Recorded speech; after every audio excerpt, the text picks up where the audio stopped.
welcome to a new season of Literary Gladiators, the show where we discuss and debate literature in all of its forms. If it's written work, it's game. Let's meet the panel. Hi, I'm Larry. I'm Ari. And I'm Josh. And as you can see, the seat over here is a little bit empty. A little bit. It's totally empty. It's bare, but Jesi is supposed to be taking part in this discussion, but there's something that you should know about Jesi. Oh, no. She is very easily distracted. And as she was driving here... Wait, she was a distracted driver? She's easily distracted. In a way, I mean, she was driving down the road and she saw... She didn't hit a moose, did she? No. She saw a silver-looking pine cone. So she had to get out of the car and examine the pine cone. When I texted her about her ETA, she said that she's going to be running a little bit behind because she's looking at a pine cone. But she should be here very shortly. To kick off the season, we're going to be going over something that Larry suggested, or he selected, called To Have and Have Not, a novel by Ernest Hemingway. Larry, you have a discussion starter? Yes, I do. Guys, I am so sorry. I'm here. Okay, I'm here. So how was that pine cone? Yeah, how was it? Oh, it was magnificent and so shiny, but I couldn't get it off the tree. It was stuck. I tried to bring it. You take a picture? Yes. I'll show you later. Yeah, we'll have to No check it out after the show. Okay, yep. Before you present the discussion starter, we have enhanced things a little bit. First of all, we have a new setup. What have we enhanced? We have a little bit of a rearrangement when it comes to seating, so that Okay. Yes, you're more this way. I can Nice. we can see each other a bit better. Larry will be less tempted to move out of shot. No, Yeah, he'll if still I be move tempted. out- Yeah, I was gonna say I don't know. And We love you, Larry. I promise we do. plus, You see what happens we later? have a brand new person doing the filming and the editing behind the camera. God? Not necessarily God, but her name is Dominica, and we are really excited to start working with her. You can say hi, I'm sure. Dominica is going to be on camera a few times Oh, yes, for that's some right. discussions as well. But I guess let's just get started with the discussion. Larry, discussion starter? Okay, so the title of this work is To Have and Have Not. It seems pretty clear from the way that the text is written that there's a dichotomy along class lines. What I would like you guys to talk about to start is how the title reflects to the different classes in this work. So who are the haves, who are the have-nots? Does it fluctuate depending on what you're talking about? I think that based off of the circumstances, the time period, and Hemingway's style of writing, not only do white males have the upper hand when it comes to having things, but you can definitely tell that he is writing from the perspective of somebody that overwhelmingly knows the most about. We should mention this was White males. during the Great Depression. You know, Hemingway, in my experience of reading him, I know I haven't read all of his works, but I've read a good bit, and he has this way of kind of portraying reality in a sort of poetic, I guess, sort of sense, how he shows the difference between, okay, you have the different classes, but you know, you also have the different trains of thought with the different characters, too. I thought this kind of has multiple ways of looking at it when it comes to, you know, the different characters, how they had, what was it, that one couple near the end? Richard Gordon. Yeah, I was gonna say the Gordons. There were yeah. two of them, and you know, they were the ones that had the affairs. Yeah, they had So the- it looks like they have things, but then they don't because they have the affairs. Like, I feel like that's something, like a different way of looking at it too. I think- Yeah. Hemingway really does a nice job. I personally think, though, that story was a little bit overwhelming in a way. I think that Harry Morgan was somebody that could have been explored based off of his background and what he was doing. Harry Morgan almost felt like almost a carbon copy of Hemingway, like very existential, I mean, very down to earth. I mean, I thought he was very paper thin, and they don't mention him enough. They don't tell his story enough. Honestly, I thought he was a really good character, but unfortunately, I felt that he was one of the only characters in this book that I felt was really fleshed out. He could have been fleshed out so much more. I mean, it could Yeah. have been more Yeah. about him, but you know, I mean, I don't think that was the point of the book, right? Like Hemingway's trying to make a compare and contrast type of. That's why there's different points of views in it. Yeah. Sometimes you have Harry is the one that's talking, or who is the first person, and then sometimes it's other people. And of course, when he dies at the end, it's the family's point of view. And then it goes to to Gordon for a while, to Mr. Gordon. What did you think about Harry's family? There's not much to think. Yeah, I was They're gonna say I didn't typical really have like 90s a family? like I just a mean, family. I think he overwhelmingly dominates the family as the man of the house, and kids had no say, which is how it was. Well, I think they're in two scenes. They're in two scenes in the book. The way that the way that the kids. mother spoke to the kids. I mean, granted, she had just found out that her husband died, but the way that she was talking to them was just very cold.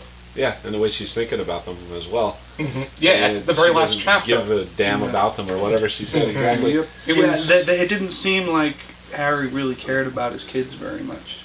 And neither did she. That's the thing, is he's doing this to provide for his family. He took that step and turned to contraband in order to provide for his family. But yet, it's more like he's obligated. Yeah, It's also- it was yeah, more like- so. Like the time period too, that because this takes place during the Great Depression in a way, and as terrible as it sounds, during the Great Money's hard to Depression, come by. it's hard to come by, and children are almost a burden at that point because you're not only trying to take care of yourself, your wife, but more mouths to feed, and children when they're growing, they're hungry all the time, and certainly. like they're gonna eat a lot, and yes, he was probably felt obligated to do what he had to do, but he was probably also struggling with the thought of, man, if I didn't have these kids. That's the way that Marie said, his wife said it in the final chapter. As Ari was saying, I'm going to give you the exact quote. If I cared about those girls, it would be different, but I don't care about those girls. I've got to do something about them. I think that they wanted to play, but they didn't necessarily care to pay. I have a couple things to add about the book in general. I feel that we have to have this little introduction part with Mr. Johnson in there because we have to see, first of all, again, how hard money is to come by, and how much debt the guy was in, but also so what kind of character Harry was, and when you move on from there, you can see why he decides to make this decision about the contraband. So I mean, like, when I see Harry, I feel like he's mostly out for himself. Yeah, he's doing it to give money for his family, but I also feel like he also is a little bit selfish. He is part of his own family, so he Yeah. has to I mean, consider that too. But I meant, like, he does it. I think as the book goes on, he becomes really selfish and really existential as the book kind of continues on. And from what other people are saying about him too. And it seems like it definitely reminds me of Hemingway himself just a little bit, because you can see, if you like the way Hemingway writes, he's using a lot of derogatory terms throughout not only this book. Oh yeah, and the way he speaks to and but the way this one more than others. Like I mean, there are other books I'm perfectly okay with. He This one's a little refers to uncomfortable. people of that era did refer to black people Yeah, by the N-word. But the way that he had their dialect, it was very stereotypical. It was like Mel Blanc was there's putting it another together. one. Chinaman. You don't want to call someone Chinaman, do you? And In that's that also day, like but not- modern political not today. correctness too, Yeah. that we're Yeah, looking at it it from a was. modern part, whereas that Yeah. was just how people talked back Yeah. then. Yeah. This book So- did not stand the test of time. No. No, And he's definitely I think more known for like Old Man the in movie the Sea. did. Yeah. No, I really liked Old Man in the Sea. That was a good one. We actually That's- did a yeah. discussion on that already. I thought it was okay, but I thought it was better than this. For sure. I enjoyed that one so much better than this one. I think I mentioned this earlier. Part of the problem I have with this book, and I know that you, Larry, I know you said you kind of appreciated it, but it is still very confusing to see the points of views change so much. I understand how each character has a different view. Like, you have the yachtman, and you've got Gordon at the end of the book, but like, just switching is just a little bit of a... There's a Yeah, cleaner there way to do it. there were rapid He didn't do it. switches. I think it works, but not that way. There were rapid switches, and they were talking about so many different people and so many different circumstances too. And I think it's important to, have the different views from the different characters, which I feel like expresses, goes back to your point about how, to have and have not is not just a class thing, it's a viewpoint thing, and what people in their brains have and versus what they don't. I agree with you that it's important to do it, but there is a much better way and cleaner way of doing it. They've been doing that a lot lately. I know that where- there are individual, like right here, you can see that there are parts in the book where there's literally blanks. Maybe if it would have said the characters had switched. If there was what they do. That's what they've been doing recently in books. Instead of like chapter 1 or chapter 2, the chapter's named for the person's point of view. Yes, I've read a few books like that. There was one chapter in here that did that, the Albert chapter. A few of the chapters do it. There's also some omniscient narration that goes on, which is interesting when you're talking about, the language and the N-word and all that. At first you're reading it and you think, okay, well, that's Morgan. They're trying to say something about his character there, that he's using this kind of derogatory language. But then the narrator actually does as well. So that takes it to a different level, right? You can't say that at that point. The way that his narration works, it seems like he's entering the psyche of the character at hand. Yeah, even when he's outside of it. When it's not first person? I see him saying it, but it's not in quotes. So, unless it's someone like Cormac McCarthy, where he doesn't use quotes at all, then it's more so entering their psyche. How long was it until those terms stopped becoming acceptable? But then again, in the 30s, there was a lot of... changing it, like in the 80s in there, right? Yeah, that's when a lot... I mean, when political correctness became a thing, when it became a problem. The 30s, there were a lot of things pertaining to... Well, that was also prior to the Civil Rights Movement, because that was like 40s, it was 50s, it was prior to World War II also. It was. So it's like, again, it was just more acceptable as how people spoke then. Because, you still had... African Americans who, yes, they weren't slaves anymore, but they were still working as servants in a lot of, white households in the South, and that's just how they were referred to.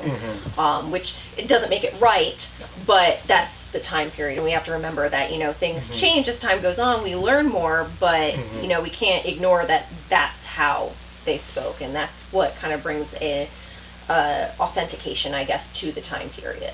I've got another thought that I'd like to bring up.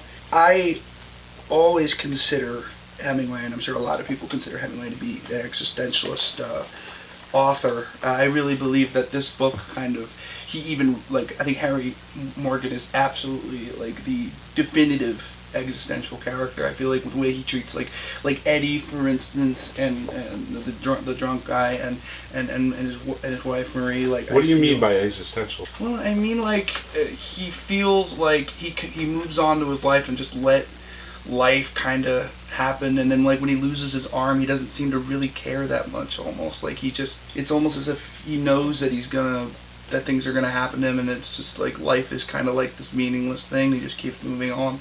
I mean, that's just what I notice. I mean, this is just my opinion on the matter. But even when he's dying, near the end of the book, he doesn't seem to really care. I mean, I know it's weird. That's what it feels like. He was talking about one man alone ain't got no man alone, no matter how man alone ain't got no bloody chance. You don't say that when you're about to die. There's definitely some more. It depends on, but then again, they also say that when you're about ready to die, you're pretty much coming to terms with the fact that it's going to happen. I just felt maybe that was just kind of a little bit of Hemingway kind of peeping through in the book. Overall, I mean, I know you said you weren't entirely thrilled with the way that Harry Morgan was written. I thought it was not that bad. I mean, I've seen worse with Hemingway. For me, it just doesn't seem like I jive as well with Hemingway's books than I do with his short stories. I think that still, to me though, I still think Old Man of the Sea is still my favorite. Okay. Did we have final thoughts? Yeah, I'll go. I'll say that I think that it's a pretty good book. I read it probably about 10 years ago. I was a different person. It meant a lot more to me then. Not that it meant a lot to me, but it was seemed more substantial. And that's probably because my perspective has changed a lot over the past few years. I mean, I think that you could say that it's definitely kind of sympathetic toward Marxism, as Hemingway was writing for the Spanish Civil War at the time he wrote this. Was definitely, if you read For Whom the Bell Tolls, is definitely in favor of the communists in that struggle. So I would say that myself being more Marxist in my thoughts probably about 10 years ago than I am now probably resonated more with that aspect of the story in the to have and have not. But this time reading it, I was really struck more with what matters, right? I mean, he's got friends, he's got a wife that loves him to death, and he's got the family. And then as you kind of float into the perspective of the jet setters and all that, it's more like they don't have anything like that. Their lifestyle seems completely transient, superficial. And you wanted to talk about the haves and have-nots. That's kind of what it is right there. Yeah.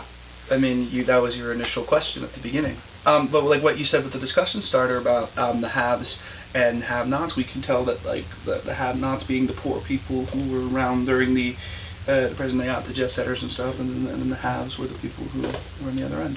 Yeah, and Morgan himself, right? Like when he's lying dying. Another thing I want to bring up about it was when he's lying dying, and he says, could have run a service station. That makes you kind of question his character when he's talking about how he's just trying to provide for his family all the time. That's almost becomes like a rationalization for getting into exciting and dangerous and work. It seems like he was kind of attracted to that kind of thing. Yeah. Once he broke that line, even though he did so out of sheer desperation, at that point he had enough money to get a new fishing rig. He could have carried charters again and been fine. Just revise his money policy, right, where he doesn't collect at the end. But he kept give a going, daily right? bill. But instead, he got into more and more dangerous situations. And in a way, that's a lot like Hemingway, because he himself had a bit of a death wish.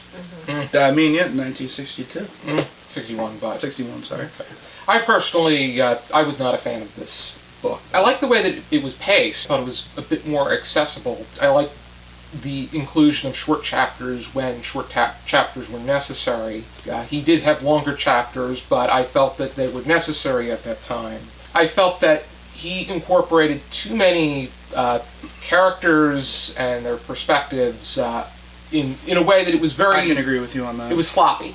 I wish that we got more about Harry Morgan and his story, more about the why to him. I think the what was important. Do you think that Hemingway was more describing the situation, meaning like what happens in Key West in the Depression and all this kind of stuff, and what kinds of stories could happen in that time? Or do you think it was more about Harry Morgan and you just don't think that it was enough about Harry Morgan? What I think what he was saying was, I think that he was trying to present it as being about Harry Morgan, but in actuality what he really wanted was to talk about the circumstance and his message. Because I felt it was maybe for a circumstantial story there was too much Harry Morgan for a circumstantial story.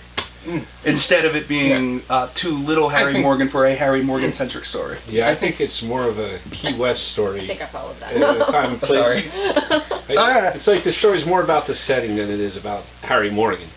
Yeah, but Harry Morgan agree is with the that. most interesting character. You're going to want more if you. Yeah. And I think maybe if the book was a You're little intrigued longer, by they it. could have flushed out Morgan just a little bit more. And then that would make the story about Richard Gordon and the affair, his wife's affair, and incorporating different characters that aren't even attached to Harry Morgan, aside from in very slight ways, it really...